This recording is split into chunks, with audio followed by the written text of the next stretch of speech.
Hello everyone, myself Dr. Sandeep Sharma from Basil Lifestyle Medicine, your lifestyle medicine physician.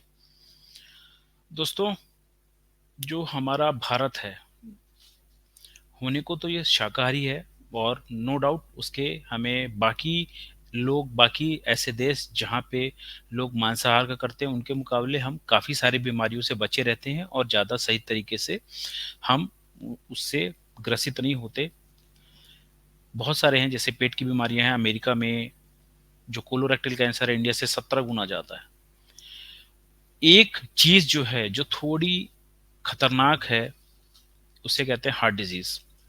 Heart diseases में से भी 80% जो बीमारियां हैं वो हार्ट में जो खून की नलियां हैं उनमें ब्लॉकेज हो जाता है, जिसे ब्लॉकेजेस कहते हैं या फिर एथेरोस्क्लेरोसिस कहते हैं चिकित्सीय भाषा में। उसके वजह से होता है। क्या सिम्टम होते हैं जिससे हमें एक क्लू लग जाए कि शायद हमें भी ये बीमारी हो सकती है या फिर है?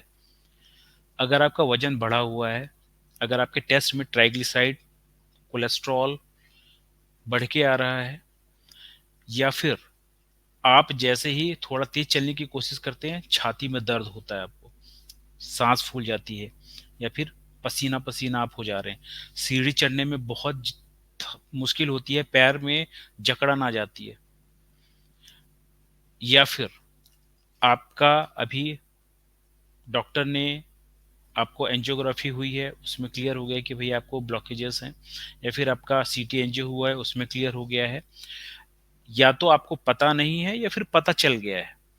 अगर पता नहीं है और ये सब सिम्टम्स हैं तो शायद हमें सही समय पे कंफर्म कर लेना चाहिए कि है।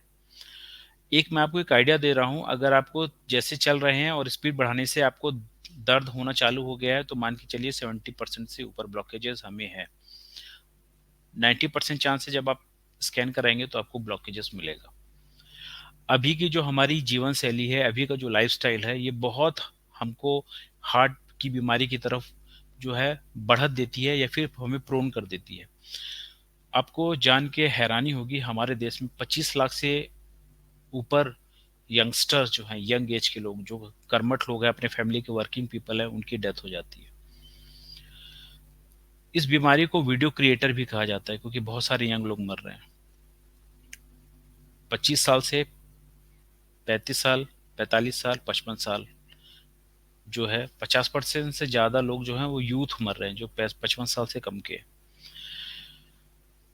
अगर हम इन जो मैंने अभी आपको बताया सिम्टम्स, ऐसे सिम्टम्स आ रहे हैं या फिर ऑलरेडी आप कैटेगराइज हैं हार्ट डिजीज के लिए, this is the high time to act on. अभी इस पे काम करने की बहुत ज़्यादा ज़रूरी है। ये एक ऐसा छुपा रुस्तम और धोखेबाज बीमारी है कि हार्ट अटैक, पहली बार जब आपको हार्ट अटैक का सिम्टम आएगा शायद वो आखिरी सिम्टम हो, क्योंकि 50% लोग तो उसी पहले सिम्टम में ही ऑफ हो जाते हैं। मैं आपको डराना नहीं चाहता, लेकिन इस बीमारी का सही से इंफॉर्मेशन ना होना शायद हमारे मौत का कारण हो सकता है। मेरे वर्ड्स पे थोड़ा ध्यान दीजिएगा। पहला सिम्टम ही कई बार आखिरी सिम्टम होता है। जब पहला सिम्टम आपको आएगा वही आखिरी सिम्टम हो जाएगा। मतलब हमें इस बीमारी के प्रति बहुत ज़्यादा सतर्क और बहुत ज़्यादा इंफॉर्मेशन लेना और उस पे काम करने की ज़रूरत है। सिम्टम्स का इंतज़ार करना ही नहीं है।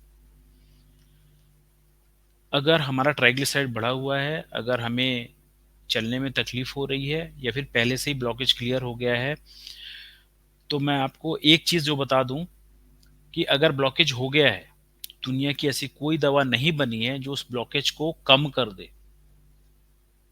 मैं फिर से रिपीट कर रहा हूँ, दुनिया की ऐसी कोई दवा नहीं बनी है जो उस ब्लॉकेज को कम कर दे। यहाँ से आप थोड़ा कंफ्यूज हो सकते हैं या फिर आप डॉक्टर्स होंगे तो कंफ्यूज होगा सर कि अगर हम कोलेस्ट्रॉल की दवा लेंगे तो जो कोलेस्ट्रॉल की दवा है ना, उस पर क्लियर कट ऑलरेडी एफडीए के रेगुलेशन है, it can not reduce the size of the blockage, it may prevent the further development of the blockage. मतलब कोलेस्ट्रॉल की दवा जो ब्लॉकेज है उसको खत्म नहीं करेगी, जो है उसको बढ़ने की, जो आगे जो बढ़ रहा है उसको कम करने में मदद कर सकती है, करेगी भी गारंटी नहीं है, यानी कम तो नहीं करेगी। क्लियर हो गया। दूसरा, अगर हमें ब्लॉकेजेस हैं तो आपको सलाह दी जा सकती है कि स्टंट लगवा लीजिए। तो स्टंट कैसा होता है मैं आपको बताऊं। स्टंट में खून की नली में हम एक जाली डाल देते हैं, वो ब्लॉकेज वहीं का वहीं रहता है, बस उसको हम दीवारों पे जो है धक्का मार के और चिपका देते तो थोड़ी जगह बन जाती है। लेकिन सबसे इम्पोर्टेंट आप ये समझिए, कहाँ कहाँ तक कितना कितना स्टंट लगवाएंगे आप? खून की नलियां हजारों किलोमीटर लंबी है। हम अपनी आदतें ना सुधारें जिनके वजह से ब्लॉकेज हो रहा है, और हम बस मलहम पट्टी और या फिर बैंडेज अप्रोच जिसको कहते हैं कि जहाँ पे है जब हो गया तो उसको हम ठीक कर दें। हमें इसके कोर पे जाना बहुत जरूरी है, क्योंकि हमारे कई सारे जगह पे ऐसे ब्लॉकेजेस होंगे जहाँ पे शायद अभी स्टंट की जरूरत ना हो, लेकिन जब वो ब्लास्ट होगा, जब फटेगा वो, तो हमें हार्ट अटैक आ जाएगा और शायद हमें परमानेंट डिसेबिलिटी हो जाए या फिर शायद डेथ भी हो जाए। कहने का मतलब ये है कि अगर आपको बीपी के आप पेशेंट हैं, डायबिटीज के पेशेंट हैं, आपका मोटापा बढ़ा हुआ है